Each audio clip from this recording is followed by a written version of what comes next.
Hello students, welcome to Adroit competitive classes. Adroit competitive classes में आपका स्वागत है भाई। ठीक है, और हमारी क्लासेस चल रही हैं आपकी किसकी? हमारी क्लासेस चल रही हैं आपकी केमिस्ट्री की क्लासेस चल रही हैं।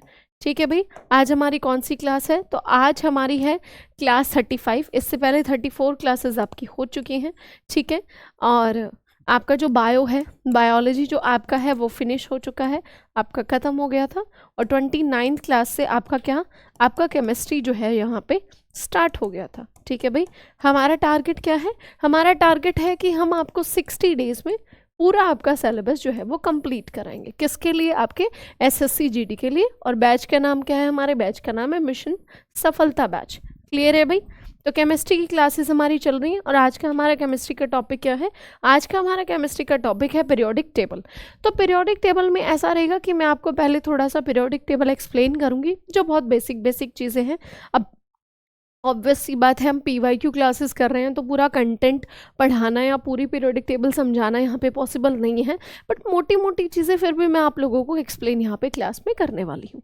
ठीक है भाई, क्लियर है? तो ये हमारा बैच है एसएससी जीडी मिशन सफलता बैच। ये हमारे बैच का नाम है। बिल्कुल फ्री ऑफ कॉस्ट यूट्यूब पे जो है वो आपकी क्लासेस चलती हैं। ठीक है, और आपके सारे टीचर्स, हम पाँचों टीचर्स आपके लिए बहुत मेहनत कर रहे हैं और मैं उम्मीद करती हूँ कि हम टीचर्स के साथ आप बच्चे लोग भी बहुत बहुत मेहनत करेंगे। और जब टीचर और बच्चे मेहनत करते हैं ना, तो आपको सफलता ज़रूर मिलती है। ठीक है, और सफल होने का सबसे बेस्ट तरीका क्या है? सबसे बेस्ट तरीका है पीवाईक्यूज। ठीक है भाई, जिसको हम लेके आपका बेस जो है वो चल रहे हैं। अब देखो ये क्या है? ये है हमारी प्यारी सी पीरियोडिक टेबल, जिसने हमारा बहुत दिमाग खाया है। ठीक है, जिसने हमारा क्या किया है? जिसने हमारा बहुत ही ज़्यादा दिमाग खाया है। ठीक है, ये हमारी क्या है? पीरियोडिक टेबल है। ठीक है, तो आज इस पीरियोडिक टेबल को एक बार हम मोटा मोटा सा देखेंगे और इसमें जो है हम अपने ग्रुप्स के नाम भी सारे के आपके देखेंगे। ठीक है भाई, तो देखो सबसे पहले आपका देखते हैं ग्रुप। सबसे पहले आपका जो ग्रुप है वो ये वाला ग्रुप है। सबसे पहले आपको ये वाला ग्रुप है। देखो हम ऐसे पढ़ते हैं ना लॉग, तो हम ऐसे पढ़ते हैं तो hydrogen, lithium, sodium, potassium, rubidium, caesium और फ्रेंशियम, हम ऐसे करके याद करते हैं चीज़ों को। और हमारा अगर एटॉमिक नंबर के हिसाब से देखो तो देखो इस तरीके से ऐसे बढ़ता जाता है। ये एटॉमिक नंबर 1 किसका है? हाइड्रोजन का है। और एटॉमिक नंबर 2 किसका है? हीलियम का है। फिर वापस हम इधर चले जाते हैं, लिथियम का 3 है, फिर बेरिलियम का आपका 4 है, फिर आपका बोरोन का 5 है, कार्बन का 6 है, नाइट्रोजन का 7 है, ऑक्सीजन का 8 है, फ्लोरीन का 9 है, इसी तरीके से नियोन का आपका कितना है? 10 है। ठीक है, और इसी तरीके से मैं इसमें आपको जो है वो इम्पोर्टेंट आपके ग्रुप्स यहाँ पे आपको समझा देती हूँ, जो आपको बहुत ज़्यादा याद करने की ज़रूरत है। तो ध्यान से सुनो। ध्यान से सुनने की क्या बात है? ध्यान से सुनने की ये बात है कि पहला आपका ग्रुप देखो, इसमें क्या लिखा हुआ है? पहला आपका ग्रुप इसमें लिखा है एल्केलाइन मेटल्स। हम एक काम करते हैं, हम रंगों को इसी हिसाब से लेते हैं जिस हिसाब से इसमें रंगों को दर्शाया गया है। रुको आप 1 मिनट, बस 1 मिनट का मुझे टाइम दो। तो हम ले लेते हैं ये वाला रंग। ठीक है भाई, तो देखो रंग एल्केलाइन मेटल का आपका कैसा है? एल्केलाइन मेटल आपके ये वाले हैं, ये वाले आपके सारे क्या हैं? ये वाले आपके एल्केलाइन मेटल है। फिर दूसरा आपका इसमें क्या है? एक्टिनाइट्स हैं। तो एक्टिनाइट्स आपके कैसे हैं? तो एक्टिनाइट्स आपके ये हैं, ये आपके एक्टिनाइट्स हैं। ठीक है, तो ऐसे करके इसमें सारे दिए गए हैं। इसमें देखो ट्रांजिशन मेटल, ये पर्पल वाले हैं। तो जितने भी ये पर्पल वाले हैं ये आपके सारे क्या हैं? ये पर्पल वाले आपके सारे क्या हैं? ये पर्पल वाले आपके क्या हैं? सारे आपके ट्रांजिशन मेटल हैं। ठीक है, फिर आपके मेटलॉइड्स क्या हैं? मेटलॉइड्स क्या है? मेटलॉइड एक जिगजैग फॉर्म में आपके स्थित होते हैं। किसके बीच में? मेटल्स और नॉन मेटल्स के बीच में ये जिगजैग फॉर्मेशन आपका मेटलॉइड्स बनाते हैं। 1 2 3 4 5 6 हमारे संख्या में आपके होते हैं। ठीक है, तो ऐसे करके आपके ये आपके क्या हो गए? ये आपके मेटलॉइड्स हो गए। फिर आपके यहाँ पे क्या है? नोबल गैसेस है। तो देखो ये आपकी क्या है? ये आपकी है noble gases, helium, neon, argon, krypton, xenon, radon. ये 6 आपकी क्या है? ये 6 आपकी जो है आपकी नोबल गैसेस है। ठीक है भाई, क्लियर है? इसके बाद आपकी, इसके बाद इसमें और बताने का क्या है? इसके बाद और इसमें बताने का रह गया रिएक्टिव नॉन मेटल्स, जो कम रिएक्टिव होते हैं आपके। ठीक है, रिएक्टिव नॉन मेटल्स। तो रिएक्टिव नॉन मेटल्स आपके ये हो गए, ये आपके क्या हो गए? ये ब्लू कलर के जो आपको दिख रहे हैं ये रिएक्टिव नॉन मेटल्स हो गए। तो ऐसे करके जो है आपके बहुत सारी इसमें वो है, आपका है। और देखो इस पीरियोडिक टेबल में जो है आपके 103 तक ही हैं, लेकिन आपको पता ही है कि 118 एलिमेंट्स की जो है वो खोज हो चुकी है, ठीक है। कुछ को इसमें और प्लेसमेंट अभी करना बाकी है, तो इस पे तो काम चलता ही रहेगा। जितनी दुनिया आगे बढ़ती रहेगी उतने नए नए आपके एलिमेंट्स और नए नए सब्सटेंसेस आपकी उनकी जो है खोज होती रहेगी, ठीक है। और देखो बच्चों, हाइड्रोजन को सबसे सेपरेट रखा जाता है, क्योंकि एक हाइड्रोजन एक ऐसी चीज़ है जिसको आज तक कोई समझ नहीं पाया है, तो हाइड्रोजन को सबसे ऊपर चिपकाया हुआ है, हाइड्रोजन को इसलिए सबसे ऊपर चिपकाया हुआ है। अब देखो यहां से पेपर में इतने सवाल आते हैं जिसकी कोई हद नहीं, यहां से पेपर में इतने सवाल आते हैं जिसकी कोई हद नहीं है। यहां से पेपर में कैसे सवाल आते हैं? यहां से पेपर में ये सवाल आते हैं कि जब हम आपके पीरियोडिक टेबल में, हमारे पीरियोडिक टेबल का ये वाला हिस्सा कौन सा है? हमारे पीरियोडिक टेबल का ये वाला हिस्सा है लेफ्ट साइड का हिस्सा, ठीक है। और ये वाला हिस्सा कौन सा रहेगा? ये वाला हिस्सा रहेगा आपका राइट साइड का, ये वाला हिस्सा आपका क्या रहेगा? राइट साइड का रहेगा, ठीक है। एक सेकंड मैं आपको कुछ समझाती हूँ। देखो ये आपके ग्रुप्स हैं 1 2 3 4 5 6 ऐसे करके, ऐसे लाइन में, ठीक है। 6 7 8 9 10 11 12 13 14 15 16 17 18, तो टोटल 18 ग्रुप्स हमारे पास हैं। टोटल हमारे पास कितने ग्रुप्स हैं? टोटल हमारे पास 18 ग्रुप्स हैं, ठीक है। टोटल हमारे पास कितने ग्रुप्स हैं? तो टोटल हमारे पास 18 ग्रुप्स हैं, 18 ग्रुप्स हैं हमारे पास टोटल।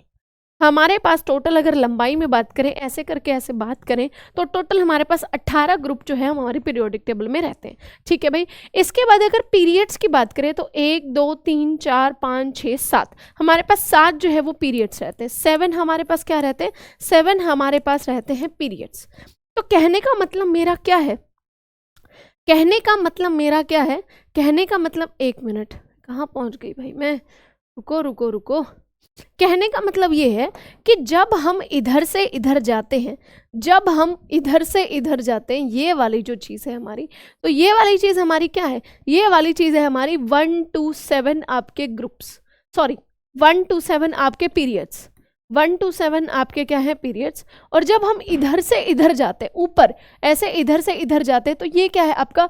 1 to 18 आपके क्या है? 1 to 18 आपके क्या है? ये हैं आपके पीरियड्स, सॉरी भाई, ये हैं आपके ग्रुप्स, ये हैं आपके ग्रुप्स, ठीक है। यानी कि जब हम, अब मैं आपको ग्रुप्स और पीरियड्स के हिसाब से ये चीज़ समझाना चाहूँगी।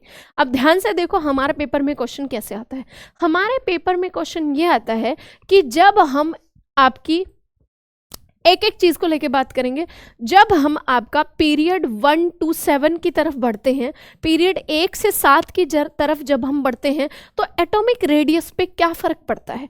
तो जब हम पीरियड आपके 1 to, जैसे ये आपका पहला पीरियड हो गया, ये दूसरा हो गया, ये तीसरा हो गया, ये चौथा हो गया, ये पाँचवा, ये छठा, ये सातवां, तो ऐसे करके ये पीरियड्स आपके बढ़ रहे हैं। तो जब हम पीरियड 1 से शुरू होंगे और हम पीरियड 7 पर पहुंच जाएंगे, तो एटॉमिक रेडियस पे क्या फर्क पड़ेगा? Atomic radius always increases, always increases. तो ये वाली चीज़ें अगर आप समझ लोगे तो बहुत सारे क्वेश्चन आपको, आप यहीं से जो है वो पीरियोडिक टेबल में आप जो है वो यहीं से सॉल्व कर लोगे, यहीं से जो है आप बहुत सारे क्वेश्चन जो है वो सॉल्व कर लोगे, ठीक है भाई।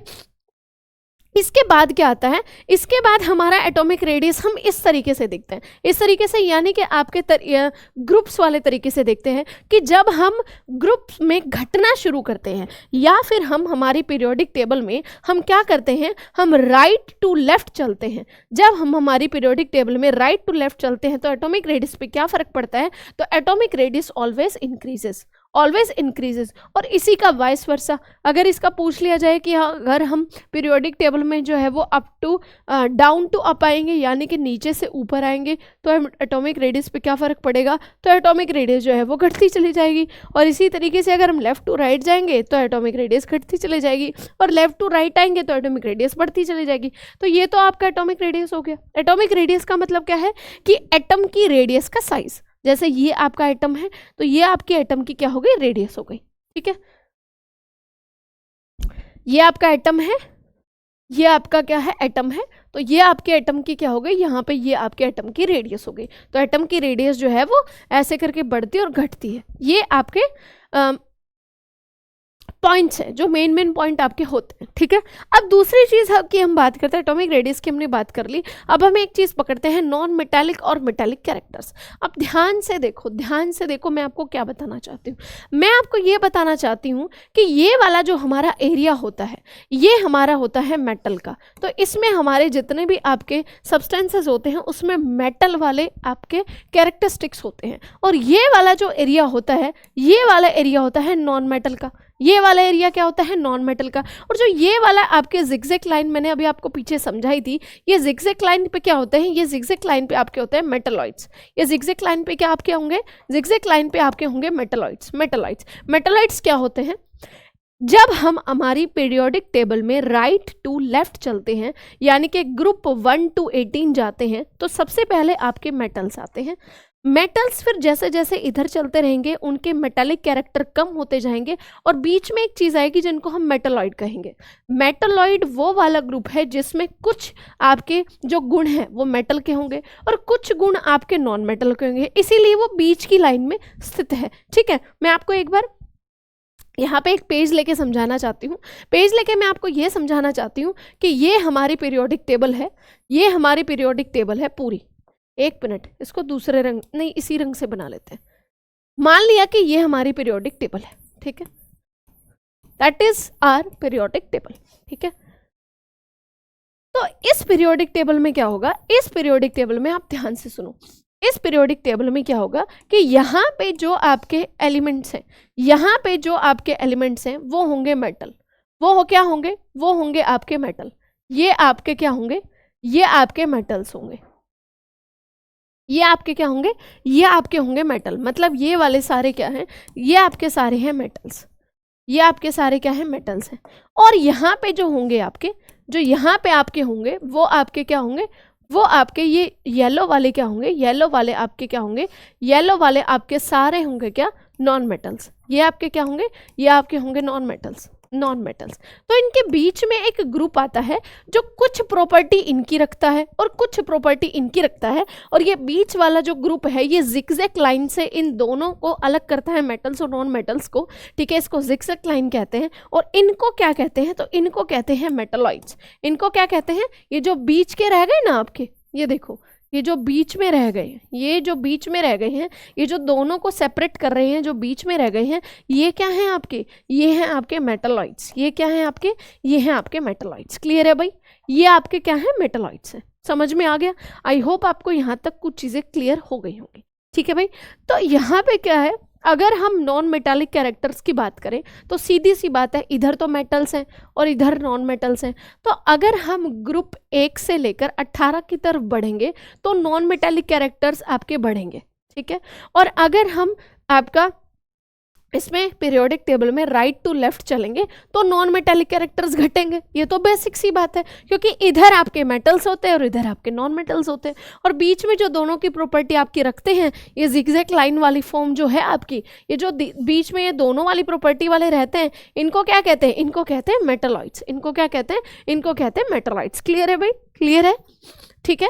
और अगर मेटालिक कैरेक्टर की बात करें तो सीधी सी बात है, इधर मेटल है इधर नॉन मेटल है, तो अगर इधर से इधर जाएंगे तो मेटालिक कैरेक्टर कम होंगे, और अगर इधर से इधर आएंगे तो आपके मेटालिक कैरेक्टर जो है वो आपके बढ़ेंगे, ठीक है भाई, बढ़ेंगे।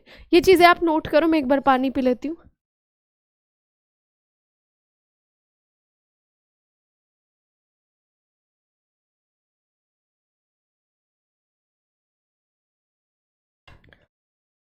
क्लियर है भाई? तो ये दो चीज़ें आप, आई होप आपको बहुत अच्छे से समझ में आ गई होंगी। एक तो एटॉमिक रेडियस का क्राइटेरिया, और एक आपका क्या, नॉन मेटालिक और मेटालिक कैरेक्टर का क्राइटेरिया।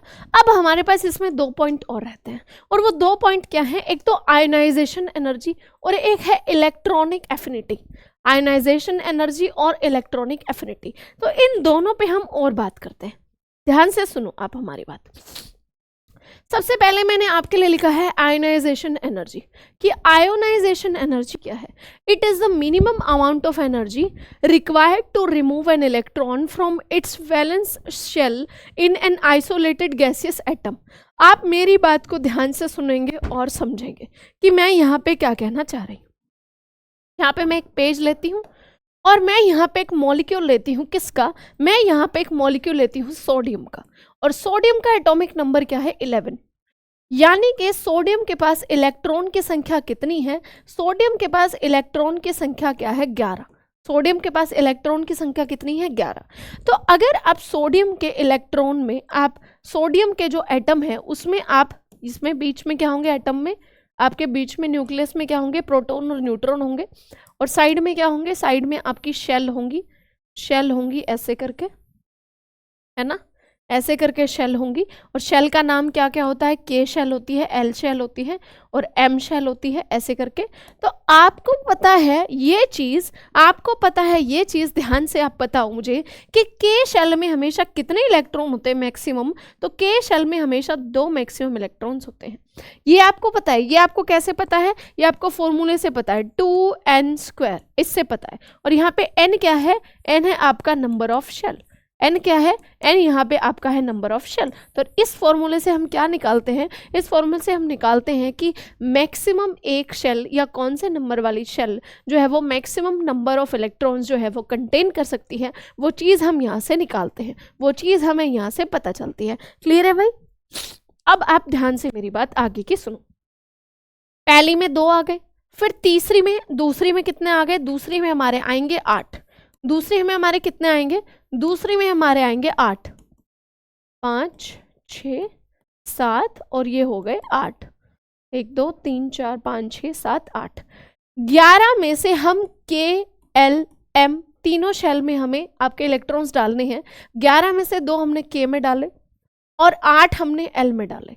लेकिन अब ये तो 10 ही हुए, लेकिन एक इलेक्ट्रॉन तो रह गया, तो एक तो हमारा रह गया। तो ये एक जो इलेक्ट्रॉन होगा, ये जो एक इलेक्ट्रॉन है, ये जो हमारा एक इलेक्ट्रॉन है जो आपका कौन सी शेल में है, जो एम शेल में है, आप बताओ मुझे, इलेक्ट्रॉन एक आपके किसी भी एलिमेंट को स्टेबल होने के लिए आपके बाहरी कक्ष में कितने एलिमेंट्स की ज़रूरत होती है? या तो 2 होने चाहिए, अगर पहला ही है तो 2 होने चाहिए, नहीं तो या फिर 8 होने चाहिए, है ना, या फिर 18 होने चाहिए, या फिर 32 होने चाहिए। ये आउटर मोस्ट शेल में स्टेबिलिटी के लिए इतने इलेक्ट्रॉन्स होने चाहिए, आउटर मोस्ट शेल में होने चाहिए। लेकिन आपका जो सोडियम है बेचारा, सोडियम के पास तो एक ही इलेक्ट्रॉन बचा। अब ये क्या करे? तो क्या ये 2 तो हो नहीं सकते क्योंकि तीसरी शेल है, तो 8 पे इसको स्टेबल होना चाहिए। अब 8 बनाने के लिए तो उसको 7 की ज़रूरत है। तो आप मुझे एक चीज़ खुद बताओ कि आपके पास 8 रुपए हैं, आपके पास 1 रुपया है, और 8 रुपए में जो है आपके पास एक टॉफ़ी मिलेगी, ठीक है। फिर आपके सामने एक और इंसान खड़ा है जिसके पास 7 रुपए हैं, पहले से। आप उससे 7 लोगे या उसको 1 दे दोगे? अब कौन सी चीज़ आसान है? किस चीज़ में एनर्जी आपकी कम लगेगी या किस चीज़ में एनर्जी ज़्यादा लगेगी? आप खुद सोच के देखो। अगर आप उससे 7 रुपए लोगे तो हो सकता है वो दे ही ना, है ना, और मान लिया वो दे भी दे तो पता नहीं आपको उसको कन्विंस करने में, आपको उसको राज़ी करने में कि भाई तू मुझे 7 रुपये दे दे। चाहे आप ये सोच रहे हो कि ठीक है ये मुझे 7 दे देगा, हम एक टॉफ़ी लेंगे, फिर हम आधी टॉफ़ी बांट लेंगे, वो अपना नुकसान क्यों करेगा भाई, है ना? आधी टॉफ़ी बांटेंगे फिर भी वो अपना नुकसान क्यों करेगा? तो वो आपको दे क्यों 7? तो आपके दिमाग में ये चीज़ आएगी, इसको तो क्या ही 7 देने के लिए मैं कन्विंस करूंगा, मैं एक काम करता हूँ, मैं अपना 1 रुपया इसको दे देता हूँ, इसका काम चल जाएगा। आपके दिमाग में यही बात आने वाली है ना, क्योंकि वो 1 रुपया देने में आपकी एनर्जी कम लगेगी, आपको बस एक हाथ बढ़ाना ऐसे पड़ेगा जिसमें आपकी 2-3 एटीपी खर्च होंगी। लेकिन 7 आपको रुपये उससे लेने के लिए हो सकता है उसको 1 घंटा लगाना, आपको 1 घंटा लगे उसको कन्विंस करने में, हो सकता है 2 घंटे लगे, हो सकता है 3 घंटे लगे, हो सकता है आपको 1 दिन लगे, 2 दिन लगे, 3 दिन लगे, हो सकता है आपको 1 हफ्ता लगे। तो इस चीज़ की तो कोई गारंटी नहीं है, पता नहीं आपको कितना समय लग सकता है उस इंसान को कन्विंस करने के लिए, इस चीज़ के लिए कि भाई तू मुझे 7 रुपये दे दे। तो आप ये चीज़ प्रेफर करोगे, आप सोचोगे मैं ही इसको 1 दे देता हूँ भाई, कोई बात नहीं। तो ये जो आपका सोडियम है, ये जो आपका सोडियम है, ये सोडियम क्या करेगा, ये आपका जो सोडियम है ये क्या, एक मिनट भाई ये क्या हो गया,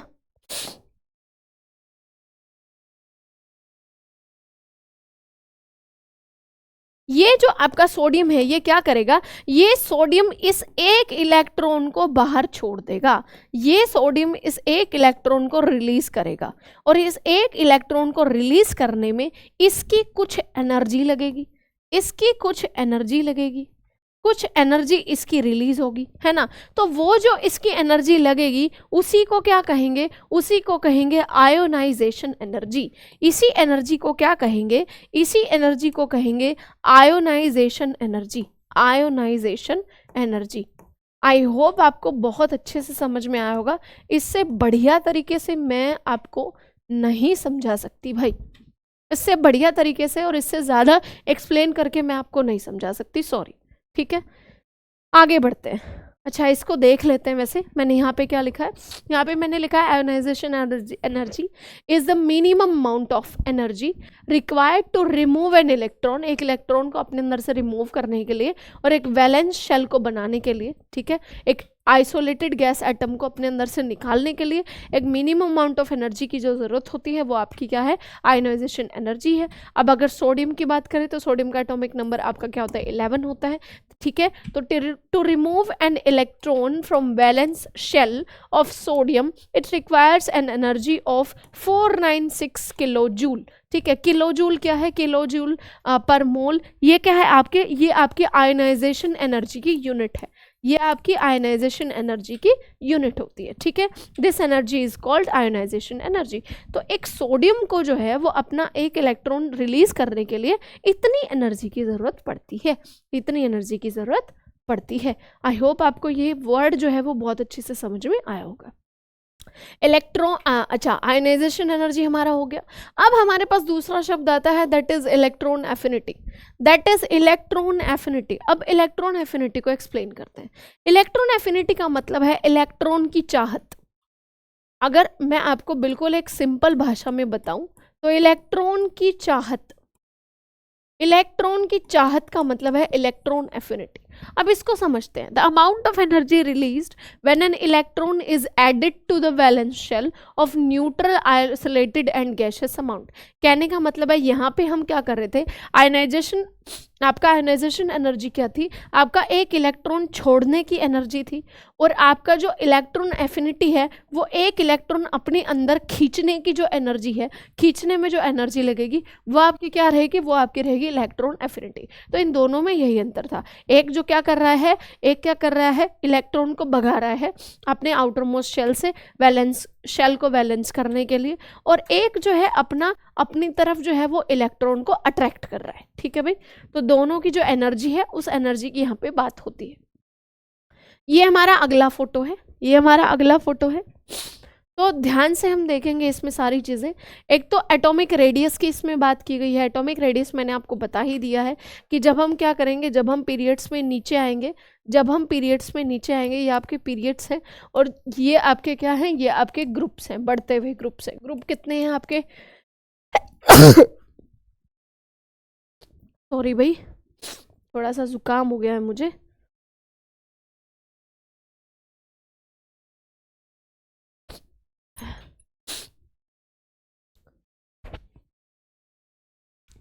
तो क्या है इसमें, क्या रहेगा कि अच्छा इलेक्ट्रॉन एफिनिटी मैंने आपको बता दिया है कि जब हम इधर से यानी कि आपके पहले ग्रुप से हम आपका 18 ग्रुप तक जाएंगे तो आपकी इलेक्ट्रॉन एफिनिटी इंक्रीज होती जाएगी।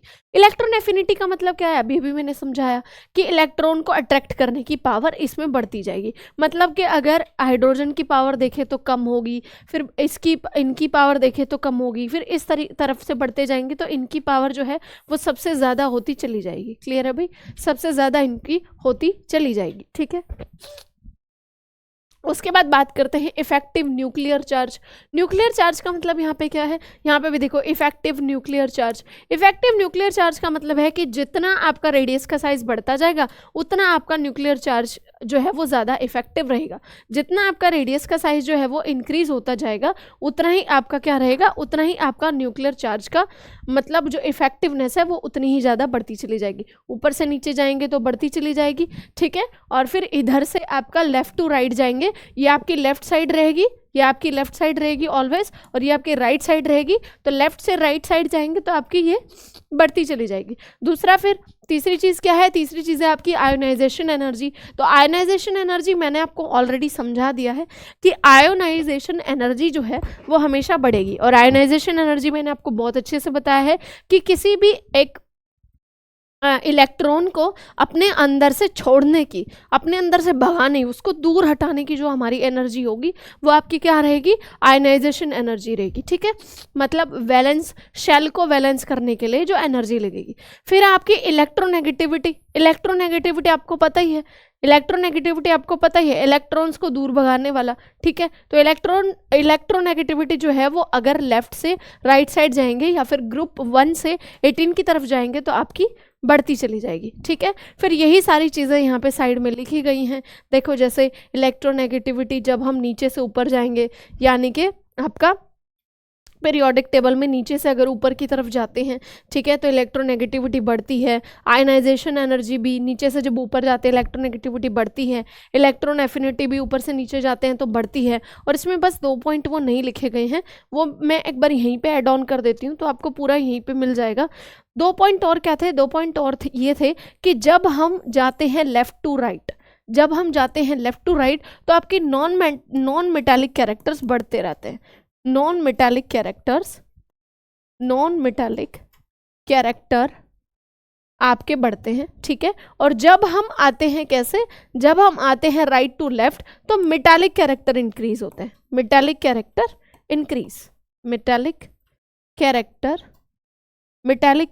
इंक्रीज, ठीक है। यहाँ पे भी इंक्रीज लगा लेना, क्लियर है भाई। तो ये सारी जितनी भी चीज़ें पेपर में आती हैं वो सारी आपकी अभी फिलहाल बोर्ड पे एक जगह इकट्ठी हो गई हैं, ठीक है भाई। आगे बढ़ते हैं।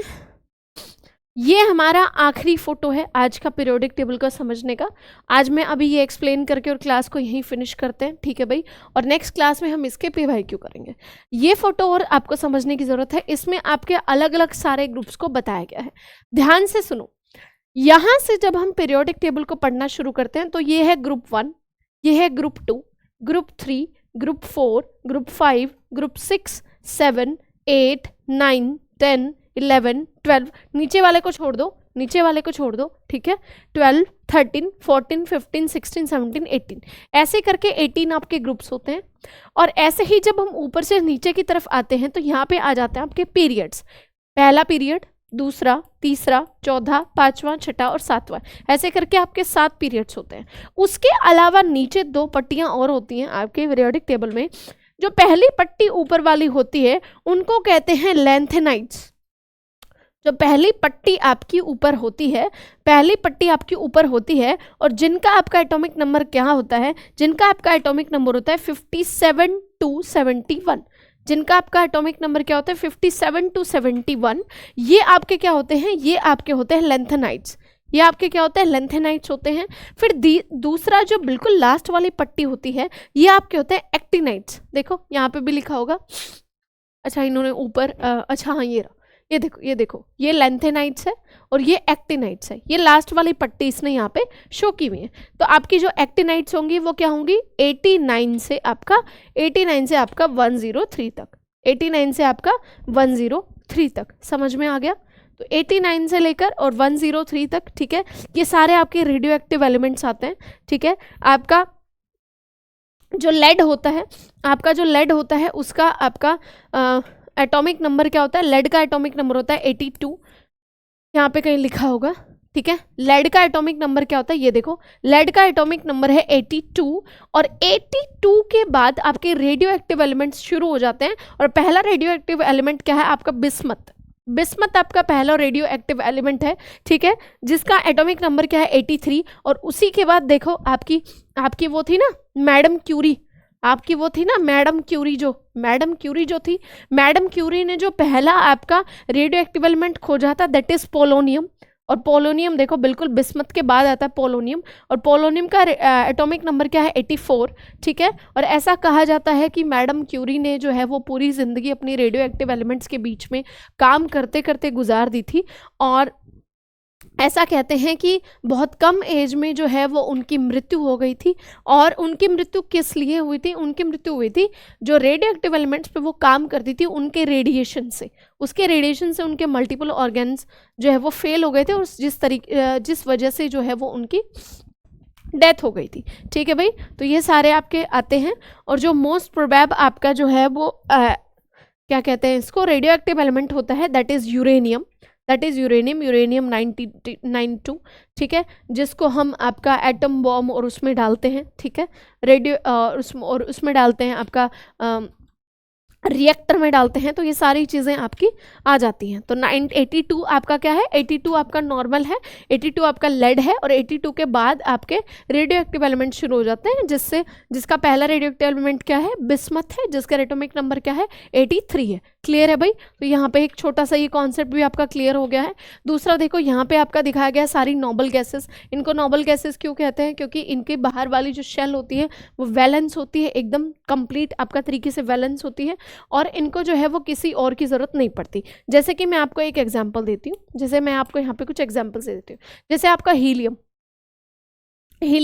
के पास 2 हैं, तो पहली शेल जो आपकी होती है उसमें 2 ही होते हैं, तो ये आपका स्टेबल है। नियोन के पास 10 हैं, 10 आपका इसका एटॉमिक नंबर है, इलेक्ट्रॉन 10 हैं, तो पहली शेल के में तो 2 आ जाते हैं, एल में आपके 8 आ जाते हैं, तो एल में 8 आ गए तो वैलेंस हो गया। इसके बाद आर्गन है, आर्गन का देखो 2 8 10 हो गए, और अगली में भी 8 18 हो गए, 18 हो गए ना, तो ये भी आपका वैलेंस हो जाता है। तो ऐसे करके इसका सारा जो है वो प्रॉपर आपका बढ़िया तरीके से चलता है, ठीक है भाई। तो इस तरीके से ये स्टेबल रहती है, इसलिए इनको नोबल गैसेस कहते हैं, क्योंकि किसी और के साथ ग्रुप नहीं बनाती है। फिर यहाँ पे आपका हेलोजन्स का ग्रुप आता है। हेलोजन्स में देखो आपके ये 5 आते हैं, क्या क्या है आपके, फ्लोरीन है, क्लोरीन है, ब्रोमीन है, आयोडीन है, एस्टेटाइन है, ठीक है। तो ऐसे करके आपके हेलोजन्स आ जाते हैं, ठीक है। और ये नॉन मेटल्स आपके आते हैं, carbon, nitrogen, oxygen, sulphur, selenium और फॉस्फोरस, ये आपके आ जाते हैं। इसके बाद आपके मेटलॉइड्स आते हैं, 7 मेटलॉइड हमारे गिनती में 7 ही होते हैं, boron, silicon, germanium, arsenic, antimony, tellurium. तो ये आपके क्या आते हैं, ये जिगजैग लाइन जो आपको दिख रही है, रुको मैं दूसरे उससे बनाती हूँ, आपको दूसरे कलर से ज़्यादा विजिबल होगा। ये देखो, ये जो जिगजैग लाइन होती है, ये जो जिगजैग लाइन के अंदर जितने भी 6 हैं, ये 7 हैं, ये आपके क्या हैं, ये 7 आपके क्या हैं, आपके मेटलॉइड्स होते हैं। और मेटलॉइड्स क्या करते हैं आपके, ये नॉन मेटल्स हैं, और ये आपके सारे मेटल्स हैं, नॉन मेटल्स को मेटल से सेपरेट करते हैं, ठीक है भाई। पहला आपका क्या है, ये एल्केलाइन मेटल्स हैं, ये एल्केलाइन मेटल्स हैं। फिर ये एल्केलाइन मेटल्स हैं, एल्केलाइन अर्थ मेटल्स इनको कहते हैं, ठीक है भाई। तो ये सारे आप जानते ही होंगे। क्लियर है भाई? तो आज का पीरियोडिक टेबल का हम यहीं तक रखते हैं भाई। नेक्स्ट क्लास में मिलेंगे हम अपने पीरियोडिक टेबल के क्वेश्चंस के साथ। थैंक यू फॉर वाचिंग, ठीक है। और पीरियोडिक टेबल का आज मैंने कॉन्सेप्ट सा आपको बता दिया है। देखो बहुत ज़्यादा डिटेल में तो नहीं पढ़ा पाएंगे क्योंकि PYQ की क्लासेस हैं, और नेक्स्ट क्लास में जो है आपके बहुत सारे भर के हम अपने इस क्लास के जो है वो PYQ करेंगे। तो thank you so much, next class में मिलते हैं।